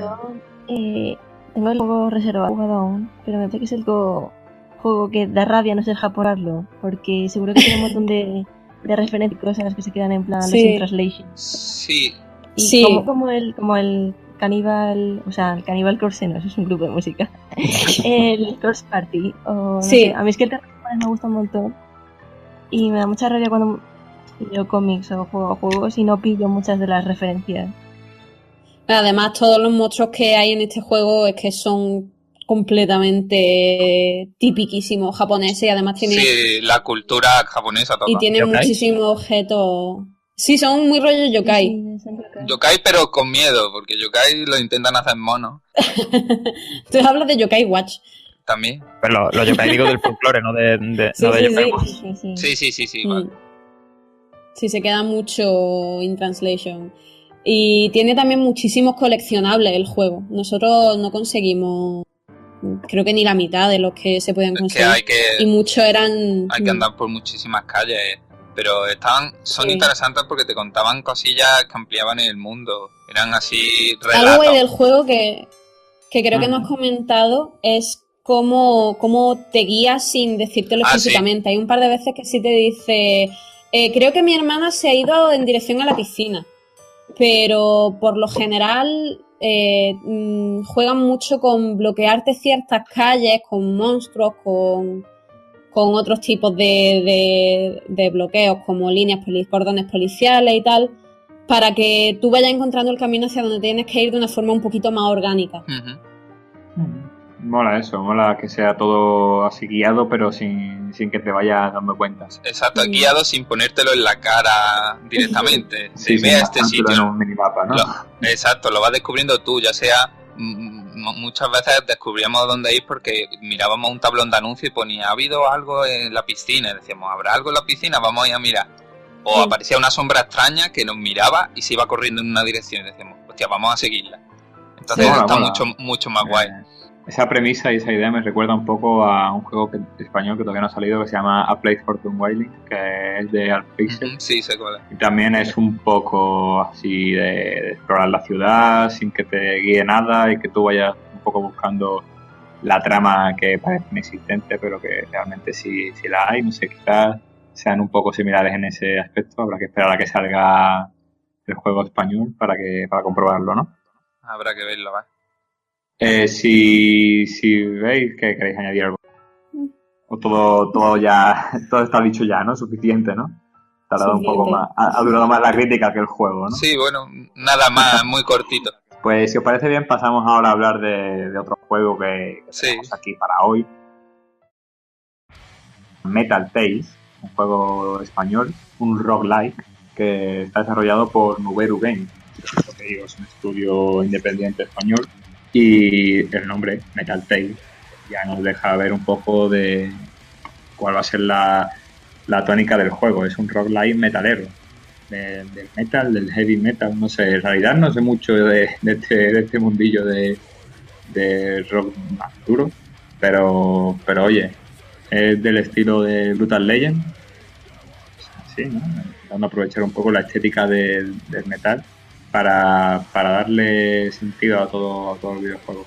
Ha salido hace poco en Steam, después de un desarrollo también larguito, creo, ¿eh? Vamos, no tanto como Oldboy, evidentemente, pero he estado, no sé si por ahí, hace tiempo que jugué su primer prototipo y ha cambiado mucho y ha mejorado mucho. Cuento un poco, como digo, es un roguelike que, como todos sabéis, tiene generación de mazmorras aleatoriamente y muerte permanente, mejoras para el personaje, mejoras tanto permanentes como pasajeras, ¿no? De cada partida. Cuando mueres pierdes algunas mejoras, otras las mantienes. Y es un juego que me ha gustado bastante, sobre todo en lo referente a su diseño de niveles, porque es un roguelike que intenta no ser monótono, no ser aburrido. Para mí que los roguelikes suelen ser un poco más cansados, llegar hasta el final. Este ha intentado, a través de su diseño de niveles, a través de sus salas sobre todo, ha intentado que no sea algo repetitivo, porque cuando pasas a una sala te puede tocar no solo una sala llena de enemigos, sino que te puede tocar una sala que tenga algunos toques más plataformeros en los que tengas que luchar contra el entorno, esquivar obstáculos y tal, o te puede tocar una sala en la que actives un modo horda que después te da una recompensa, o después las típicas salas de recompensa simplemente de un objeto que te encuentres y ya está, o la típica sala también del jefe final que te deja pasar ya al siguiente nivel. Todo eso es lo que hace que cada nivel sea bastante entretenido de jugar. Me parece que es importante esto porque en un roguelike tienes que repetir muchísimo los niveles. Entonces cuando vuelves al principio, como que a mí me resulta así un poco algunas veces, no sé si a vosotros también os pasa, que es como muy pesado, ¿no? Vuelves a empezar otra vez y joder, al final acabas luchando contra masillas y me cuesta un poco de trabajo. Sin embargo, en este, con toda la variedad de salas que hay, pues como que te anima más a jugar y te penaliza un poco menos en ese sentido. Un poco también depende del juego y es por lo que tú dices, depende de la variedad que le ves. En The Binding of Isaac, por ejemplo, pasa lo mismo, porque hay tantísima variedad de poderes y de cosas que te puedes encontrar que realmente tampoco te importa mucho empezar otra vez. Pero por ejemplo en Nuclear Throne la variación es la disposición del nivel y dónde están los enemigos y las armas que tocan. Pero realmente lo que te motiva a jugar a Nuclear Throne es el game feel. No sé si este será igual en ese sentido. Sí, en este, a ver, básicamente yo lo veo más cerca de Binding of Isaac que de Nuclear Throne. Por eso, por lo que hemos estado hablando, porque es verdad que las recompensas ahora mismo son bastante menos que en The Binding of Isaac, ¿no? Los poderes no son tan amplios, no hay tan cantidad, pero quizás eso lo vayan mejorando en sucesivas actualizaciones y tal. pero de momento lo veo mucho más cerca de The Binding of Isaac. Al fin y al cabo, aquí nos encontramos también con varios personajes, al principio solo 2, que tienen diferentes habilidades y tienen lo que he dicho antes, las habilidades que puedes comprarles en la tienda, que eso permanece siempre en todas las partidas, y luego las que te van tocando en cada partida, que eso son aleatorias. En realidad tampoco me ha llegado mucho a cambiar la jugabilidad, que me dé una habilidad u otra. Eso no lo he visto tan cambiante como en The Binding of Isaac, pero sí que es verdad que te ayudan mucho, te ayudan mucho a continuar y acabar con los jefes para pasar al siguiente nivel. Tenemos, sobre todo, lo que más me ha gustado de este juego es la ambientación, porque vuelvo a compararlo con The Binding of Isaac. Es un juego al que le viene muy bien una ambientación decadente, o al menos una ambientación hostil, ¿no? El Heavy se da mucho... Es muy propicio para este tipo de juegos porque lo tienes... O sea, tiene ya casi todo hecho, ¿no? Tiene cuero, cuernos, fuego, no sé, diablos... Sí, pero el tono es distinto, ¿no? Por ejemplo, yo recuerdo del Brutal Legend, que también era así, pero el tono era más cómico y sin embargo en Isaac va a lo grotesco, a ser desagradable. Claro, en ese sentido sí, en este no está... Ese sí es más cómico y se acerca más a Brutal Legend en ese sentido. Porque, no sé, tienes a ver, la historia de este juego es que como que hay una especie de mal diabólico que ha poseído a todas las leyendas del metal y esos cantantes, esos grupos han infectado a todos los aficionados al metal y han poseído a todos a través de, yo qué sé, de poderes demoníacos o algo así. Y entonces, poderes metaleros. Sí, el poder del metal. Entonces tú pues no estás infectado y lo que tienes que hacer es salvarlo. Eso es un detalle que también me ha gustado, que no matas a los masillas, no los matas, sino que los liberas de su posesión, ¿no? Tú los derrocas o sea, tu arma es la guitarra, eso es importante decirlo. Tu arma es la guitarra, que cuando la arrancas sale una especie de bola de energía y cuando los derrocas se tiran al suelo y cuando ya has acabado con todo, se abre la habitación y ya todos están bien, ya no están poseídos por ese espíritu maligno del metal, sino ya está todo bien. Y eso mola, eso me gustó porque a pesar de que al final es un juego de disparos, al menos no es tan típico de matar y están... tiene un sentido. Sí, el RNG, ¿cómo lo has visto? O sea, en plan de... ¿condiciona mucho el juego la aleatoriedad? ¿O...? No, ya no sé, es lo que digo. Para mí no lo condiciona casi nada, por lo menos en los primeros niveles que le estoy dando todavía, por eso no he subido todavía la crítica a Kiratela.es, pero en los primeros niveles para mí no lo ha condicionado mucho. Cuando probé el prototipo sí es verdad que eso se notaba muchísimo más. Tenías que conseguir unos poderes muy específicos para avanzar y sin ellos era casi imposible seguir esto. Ahora en el juego final, que ya está en Steam, lo han conseguido mejorar y ahora prácticamente puedes avanzar con los poderes básicos teniendo en cuenta lo que te vayan dando y tal. Es verdad que la mayoría de que te dan, por lo menos los que a mí me han salido, están relacionados con la vida, con darte más vida. Que claro, los enemigos te dan, cuando te chocan también te quitan vida, entonces es muy necesaria esa ayuda de la barra de vida, que son púas. La barra de vida son una púa que se va acabando. Y sí, todo el juego gira. Me gusta mucho y en realidad me parece una muy buena idea. Está todo adaptado a la cultura del metal. Y se nota que a los chicos que lo han hecho, que los chicos de Nuberu Game, pues también son metaleros y han hecho un juego que con cosas que ellos conocen bien, ¿no?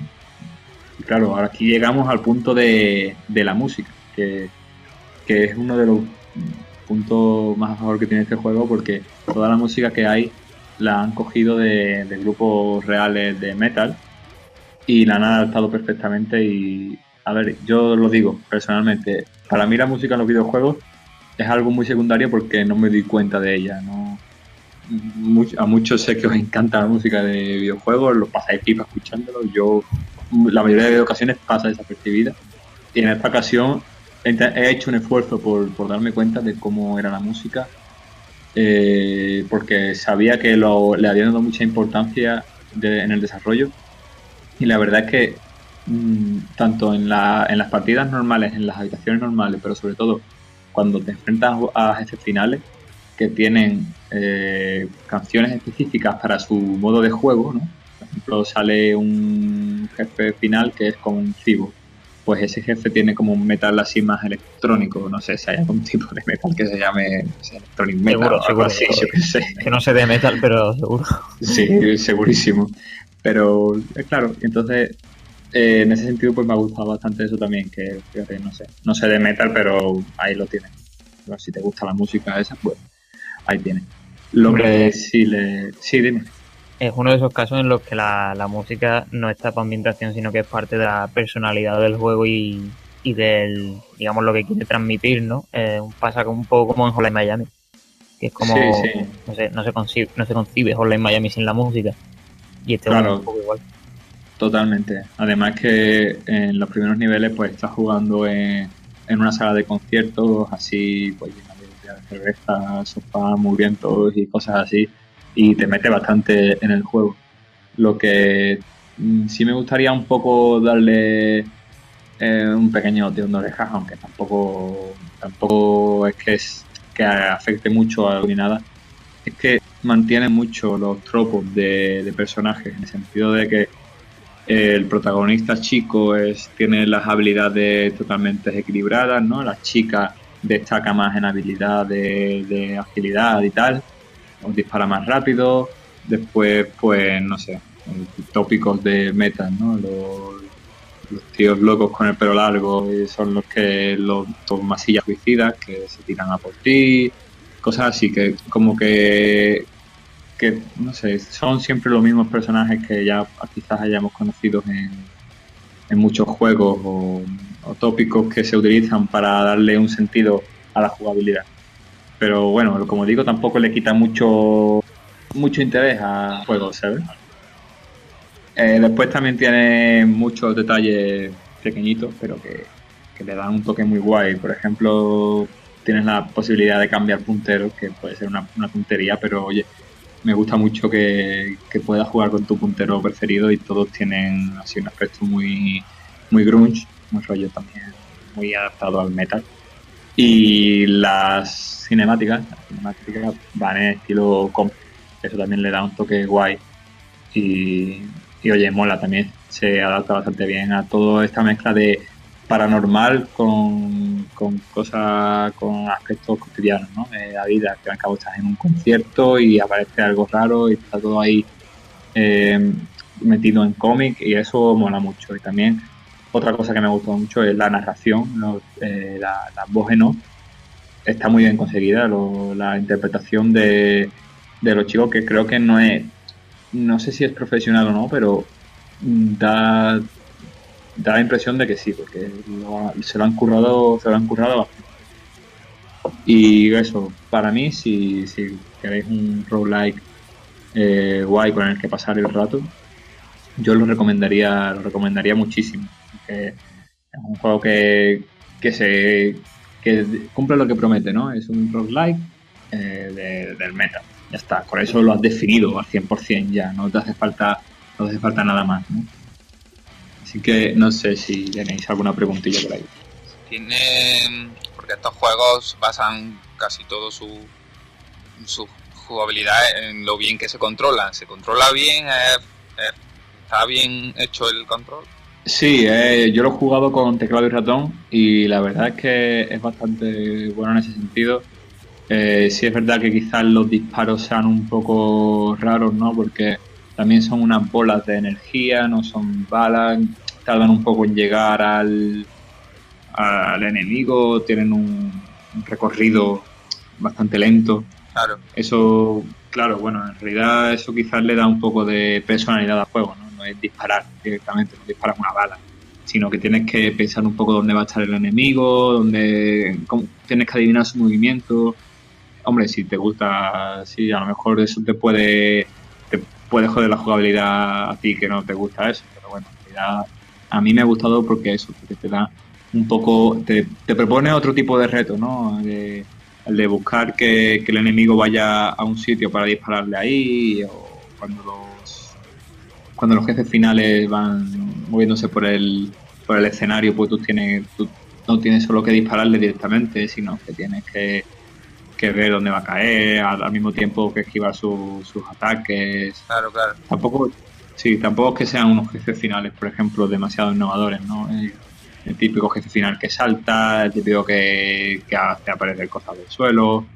En general es un juego muy genérico, un online muy genérico, pero que adaptado a la cultura del metal, pues como que le da un toque bastante guay que a mí, sin gustarme el metal ni el heavy, me ha parecido bastante guay.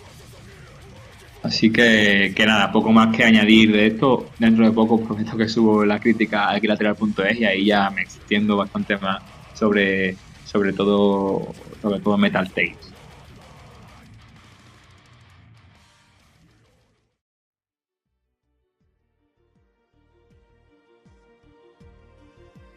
Bueno, pues yo creo que ya está bien hablar de videojuegos, de hablar de un poco de todo lo que hemos probado durante estas últimas semanas, de hacer críticas, y ahora toca hacer un poco de tertulia en referencia a un tema que estuvimos hablando hace unos días por nuestros chats de la redacción, que surgió así un poco sin querer, pero que, oye, parece muy interesante, ¿no?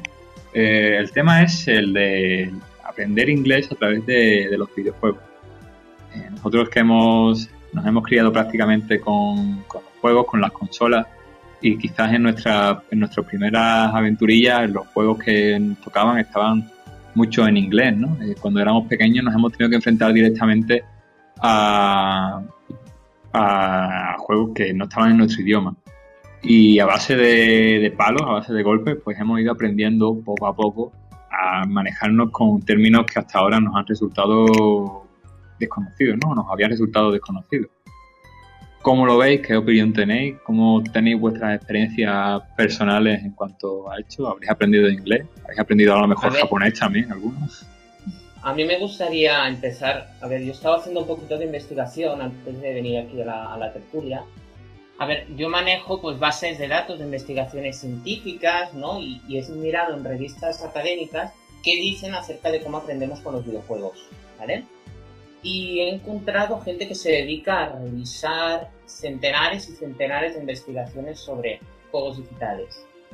Y en una de ellas destacan algo que creo que podemos debatir sobre ello porque está relacionado con el tema, ¿vale? Los investigadores que son de, a ver, os lo digo, la chuleta, son de la Universidad de Connecticut, ¿vale? Estos investigadores dicen... Hemos visto que en nuestras investigaciones aquello más importante es, primero, si el juego te está reforzando o no a que aprendas estos idiomas a base de darte palos, a base de que con esto puedas superar las fases o no, y en segundo lugar que tenga un componente online. Estos son los dos elementos que dicen que aprendas idiomas con un juego digital. Yo estoy bastante de acuerdo con ello, ¿no? A pesar de que yo he aprendido también con aquellos juegos pues que, me han hecho llorar, me han hecho reír, me han hecho asustarme, explicándome cosas en inglés o en sueco, que yo también estoy aprendiendo un poquito de sueco. No sé, allá. Yo sabía que se podía también aprender sueco con... Desde luego. Yo lo que opino de este tema es que, bueno, es bastante interesante lo de eso, ¿no? Cómo hemos aprendido... Uno de nosotros, yo por ejemplo, he aprendido con juegos desde chico, como el Monkey Island, por ejemplo, que la verdad que iniciarse en modo hardcore, porque utilizan un lenguaje rollo pirata y tal, que luego no se usa en la vida real. Pero sí que lo considero una manera de aprender inglés muy, muy positiva, sobre todo porque hay un método a la hora de aprender inglés, bueno, y de cualquier idioma, que es la inmersión, ¿no? Como sabéis, que por eso muchas veces cuando alguno de nosotros vive fuera, pues acaba aprendiendo el idioma que sea solo por vivir allí, por estar metido en esa sin llegar a lo mejor a leerte un libro como los libros de texto, digamos. Y entonces esa inmersión yo opino que muchos juegos, vaya, igual que pasa con otros medios, pero sobre todo los juegos, gracias a su interactividad, digamos, pues facilitan esa inmersión, porque sí, eso pasa como nos ha pasado a nosotros de chicos, que te metes ya en eso, que está todo en inglés y quieres aprender qué está pasando en la historia o aprender a manejarte por el propio juego, y eso facilita aún más el aprendizaje del idioma. Yo, retomando lo que decía Joan antes de las investigaciones estas, estoy de acuerdo en lo de que, por ejemplo, el componente online hoy en día es una cosa importante, porque en juegos como, yo que sé, voy a poner el más obvio de todo, League of Legends, tienes que comunicarte con el equipo y esas cosas, y no hay ninguna garantía de que la gente de tu equipo sea de tu mismo país. Por lo tanto, normalmente el idioma neutro que se utiliza es el inglés, como todo. Y es cierto que eso te fuerza a aprender cosas. Es cierto que es un entorno un poco hostil y que no vas a aprender de la mejor manera, pero sí, pero para las palabras básicas sí te las aprendes, para más o menos. He visto muchas barbaridades en los chats de equipo, pero sí, por lo menos te fuerza eso. Y luego, por otro lado, también lo de darte palos, pero yo creo que también es importante cuando eres pequeño, sobre todo, un feedback visual. Yo, por ejemplo, tengo un recuerdo muy, muy claro con el Mega Man X6 de la Play 1. que hostia, yo lo he jugado también. Que es un juego que estaba completamente en inglés. Yo lo jugué de pequeño y yo no entendía nada, pero fui como deduciendo cosas. Por ejemplo, fue un juego en el que aprendí que boss significaba jefe, y como la historia te la contaban por imágenes y con debajo texto, pues yo más o menos podía ir enlazando qué significaba cada cosa. Y eso es una cosa que, sobre todo cuando eres pequeño, te influye más en ti. Sí, yo creo que todo el tema de aprender idiomas un poco a raíz de eso, ¿no? De la asociación visual y deductiva que tienes que hacer cuando juegas, ¿no? También eso, y yo lo comentaba al principio, los palos me refiero a que, por ejemplo, en un caso personal, yo tenía el juego de Doom, de la serie Doom, para Game Boy Color, y no pude pasar el primer parque porque lo jugué muy pequeño y no sabía inglés y no sabía qué carajo tenía que hacer ahí. Entonces, al fin y al cabo, como que tienes que ir desarrollando una deducción de un idioma que no conoces para avanzar en el propio juego, ¿no?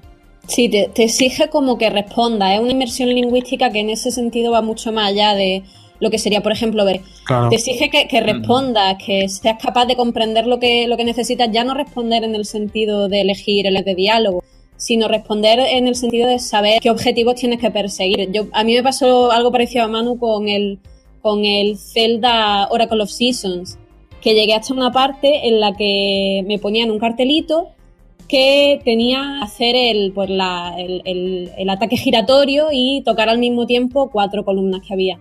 Pues yo, claro, era tan pequeñita cuando lo jugué en la Game Boy Color también, tendría como unos 8 años, que ahí me quedé atascadita, porque aunque conocía todas las palabras, todavía no había llegado al nivel de fluidioma como para comprender la estructura de la frase, no era lo que me pedía y me quedé atascadísima con eso. Entonces yo creo que el videojuego es muy buena inmersión lingüística, pero tampoco puedes llegar desde cero. O sea, yo no puedo ahora ponerme a jugar la demo del Final Fantasy XV y pretender enterarme de todo. Claro. En teoría.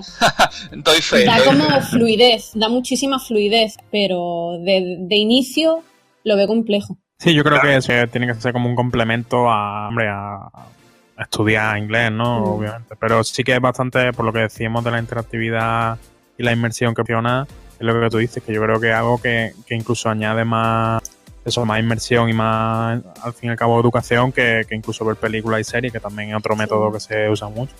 También es que cuando eres niño como que te obligas a ti mismo, ¿no? Porque si cuando eres niño te intentan enseñar inglés a las fuerzas, tú te lo ves como algo aburrido, claro, ¿no? Tú quieres jugar a videojuegos, ¿qué pasa? Que los videojuegos están en inglés. Entonces como que tú haces un esfuerzo propio por intentar entender inglés. Y eso también es una parte importante de lo que comentabais, de la interacción, de la inmersión de los juegos. Es como ahora tú eres parte del problema. Y más en la época en la que jugábamos nosotros, que muy pocos juegos venían traducidos y nos teníamos que comer en inglés y forzarnos a aprender inglés. Ahora cada vez se traduce más. Y los que venían traducidos venían también de forma que mejor jugarlos. Muy mala. Ayer voy. O la party te espera en la fiesta. Yo quería comentar que como soy el más pequeño de aquí, por así decirlo, ya no me ya un pelín más traducido, época Play 2 y cosas así. Y he aprendido más en temas juegos multijugador, pero no en plan de aprender por lo que me decía la gente, sino verme estudiando para luego poder jugar una partida e entender a la gente, porque es muy frustrante que te digan algo sin dedicación. Yo la verdad es que agradezco mucho a Phoenix Wright mi vocabulario jurídico en inglés que tengo. Antes en inglés y yo pues me lo quería jugar sí o sí porque me encanta esa saga y me lo jugué en inglés y claro, muchas cosas no me enteraba.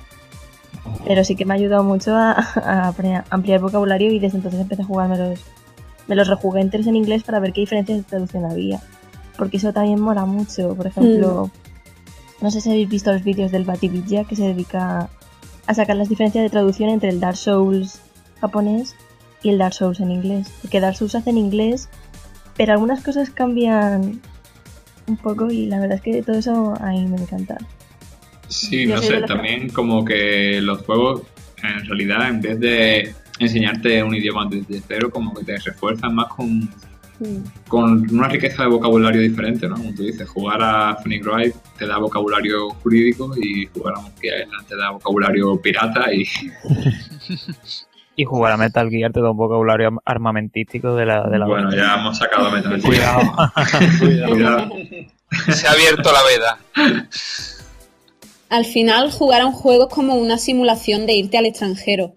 Tú cuando estás estudiando en la clase te enseñan pues las cosas académicas y tal, pero cuando estás en un juego, cuando te vas a un país extranjero, ves más el vocabulario del día a día. Yo, por ejemplo, yo soy filóloga inglesa, yo llegué a Liverpool en mi tercer año de carrera y yo no sabía cómo se decía escoba. Claro, sí, fregona, el vocabulario ¿sabes? quizás más de andar por casa, más cotidiano. Claro. Sí, tenemos como los dos extremos, ¿no? Como el vocabulario jurídico más específico. Muy especializado, claro. Más ¿sabes? Sí. Es gracioso que saquéis el Metal Gear, porque precisamente el 5 sí que tiene muchísimo con el idioma y las traducciones. Sí, es cierto, es verdad. No recuerdo mucho cómo... Sí que tiene así muchísimo de que tienes que buscar traductores, ¿no? Para los soldados y tal. Sí, es verdad. Sí, es que el idioma es muy importante en la trama del 5. Sí, sobre todo para entender la trama. Que es importante. Trama del 5.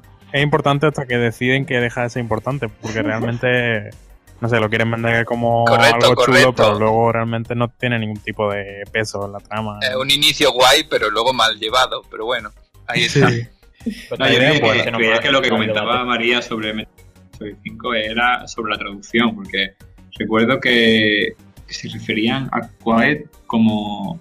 No, tenía un problema de traducción ahí con el género o algo así, ¿no? ¿No lo recordáis? Ni idea. Ahora mismo no lo sé.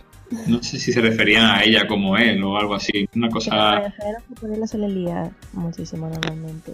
Sí, la traducción de Metal Gear Solid 5 tenía muchos problemas similares también con los acentos y tal. Una cosa muy loca. Es que también, yo que sé, mola ver los juegos en el idioma en el que se han pensado, porque tienen mucho más sentido. Las traducciones pueden estar mejor o peor, pero es que por algo están hechos en ese idioma. Por ejemplo, estoy harto de hablar de Undertale, me llamaréis fanboy, me da igual. Pero Undertale mola verlo en inglés porque el protagonista es de género neutro, es andrógino, da igual. Y cada vez que se refieren a él, usa el pronombre impersonal del inglés. Sí, exacto. Me parece una cosa genial. Y en la traducción fan que hicieron se perdió completamente. Y en la traducción le tienen que dar un género obligado. Y entonces es un poco que se pierde ese componente y es algo que le hace especial. Eso también pasa en el Dishonored 2. Que Emily tiene como una pareja y no tiene género en ningún momento. Entonces a mí me gusta pensar que su pareja es una chica, pero se queda ahí. Mira. Pero en español supongo que será más complicado. En español seguramente le pondrán, no sé, o un chico, seguro. Ponga masculino. The Undertale ya no es solo del género, sino la cantidad de fans. de fans, de juegos de palabras, de cosas así. Sí, claro. De juegos de palabras, de... Me cuesta tanto un imaginar hueso. el juego en español que... Esqueleto. ¿Y creéis que los juegos para enseñar inglés, por así decirlo, para enseñar un idioma, tienen que estar pensados para eso? Porque pienso en juegos que transmiten una trama o que cuentan una historia sin palabras, ¿no?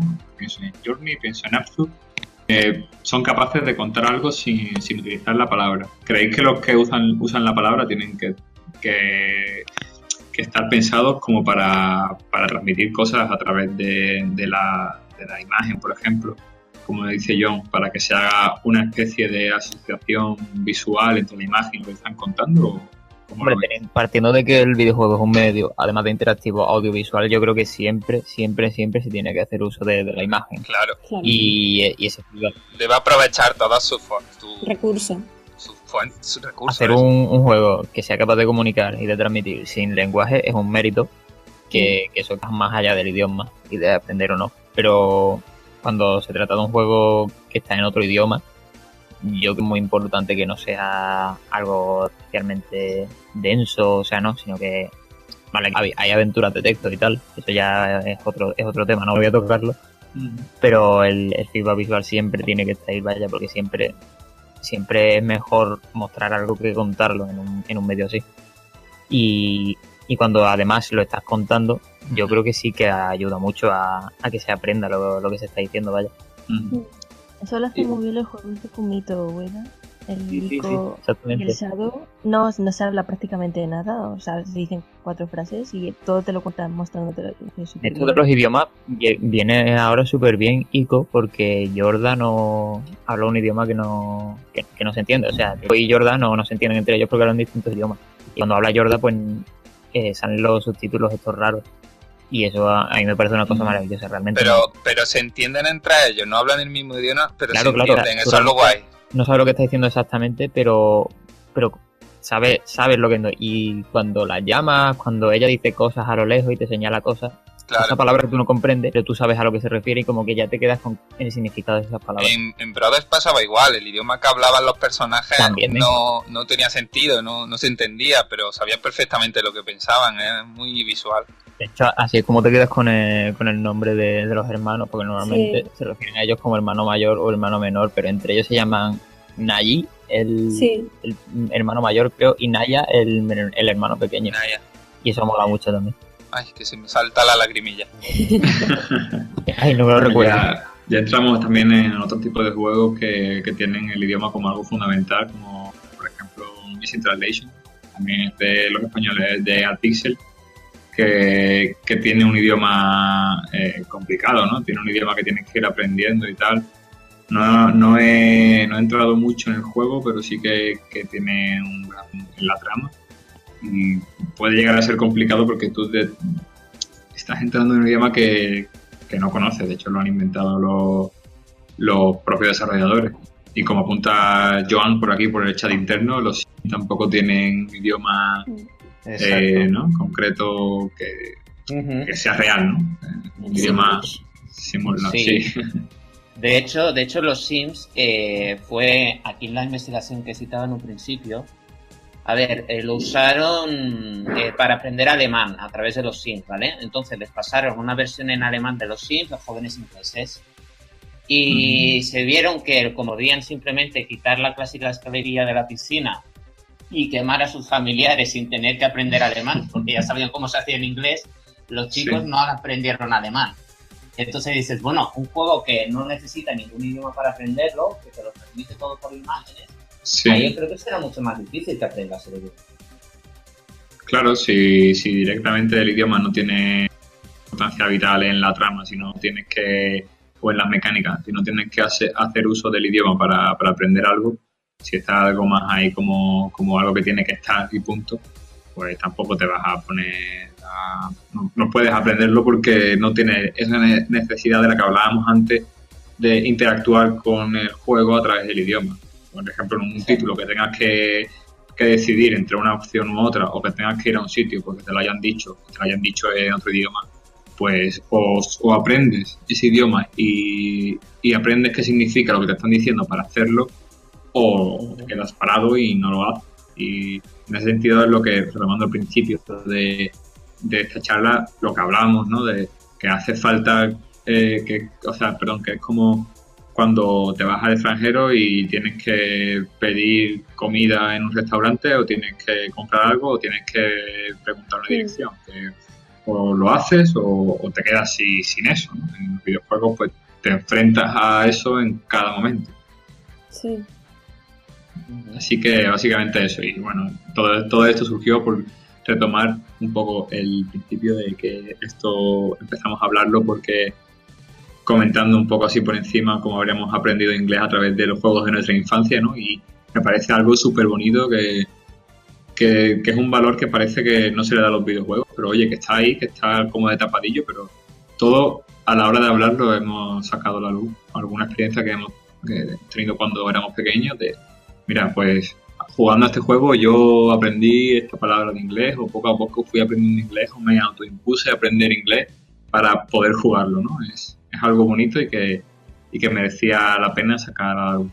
No sé si John quiere añadir algo. A mí me gustó mucho la de Enrique, porque eso implicaba que era un jugador de equipo, que jugaba bien, ¿no? Era un jugador bueno, de los que ya no quedan. A mí me ha gustado la de Álvaro, de imaginarme cómo jugar sin saber mucho inglés a la batalla de insultos en el Monkey Island. Exacto. Un poco a ver qué sale ahí, ¿no? Toco esto y si pierdo o gano, pues... Yo tengo la anécdota de que jugando al Nier, que está, claro, un juego que llegó aquí totalmente en inglés, pero me gustaba muchísimo y digo, me lo quiero pasar sí o sí, y aunque más o menos lo entendía, había palabras que no llegaba a traducir. Uh-huh. Y me acuerdo perfectamente que me pedían en una misión encontrar carne de boar, boar meat. Sí. Y digo, ¿y qué es coño es boar? Y yo ahí, ¿pero qué es boar? Ahí calentándome la cabeza buscando hasta que vi que era un jabalí. Y digo, hostia, y desde entonces no se me ha olvidado. Ya se me ha grabado a fuego que los jabalíes son boar. Tú no has jugado al WoW, ¿que no? No, yo lo pillé más tarde. Claro, es que eso, además, cuando aprendes a base de palo, eso ya no se te olvida jamás. Sí. Así que le damos ese valor a la carne de jabalí. Ay, lo gracioso con aprender idiomas por juegos online es cuando pasa al revés y pasas a hablar en español medio con inglés. Es como lo contrario. Entonces empiezas a decir, pues quitear, farmear, yo qué sé, jarrasear. Sí, la jerga. Y me hace muchísima gracia cuando dices a los comentaristas del LOL. Sí. Imagínate explicarles esa frase a una persona de 70 años. En plan, pues el mid ha farmeado la línea.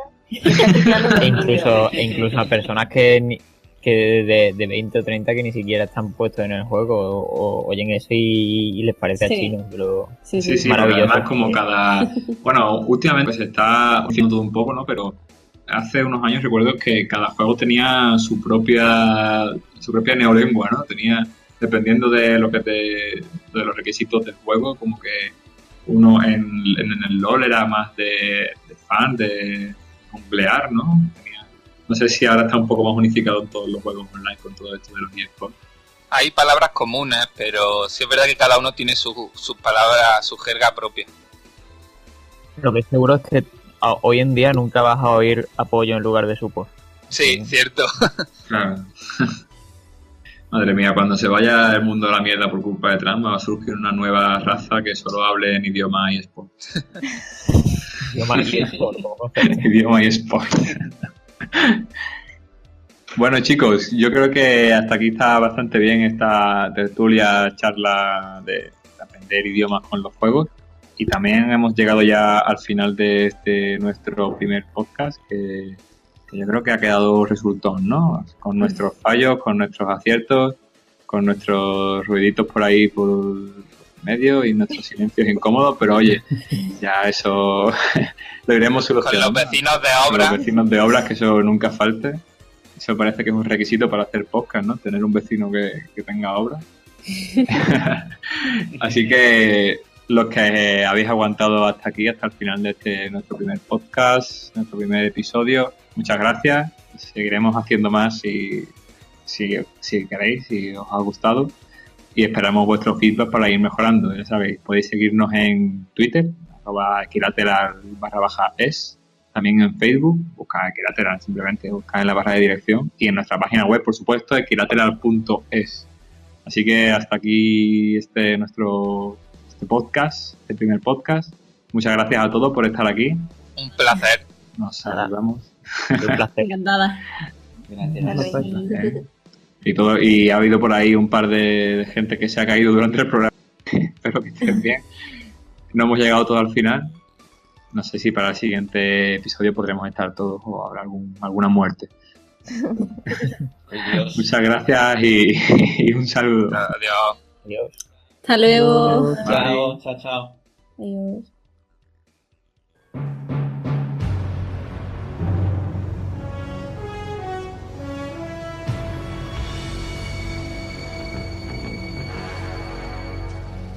What a thrill, with darkness and silence through the night. What a thrill, I'm searching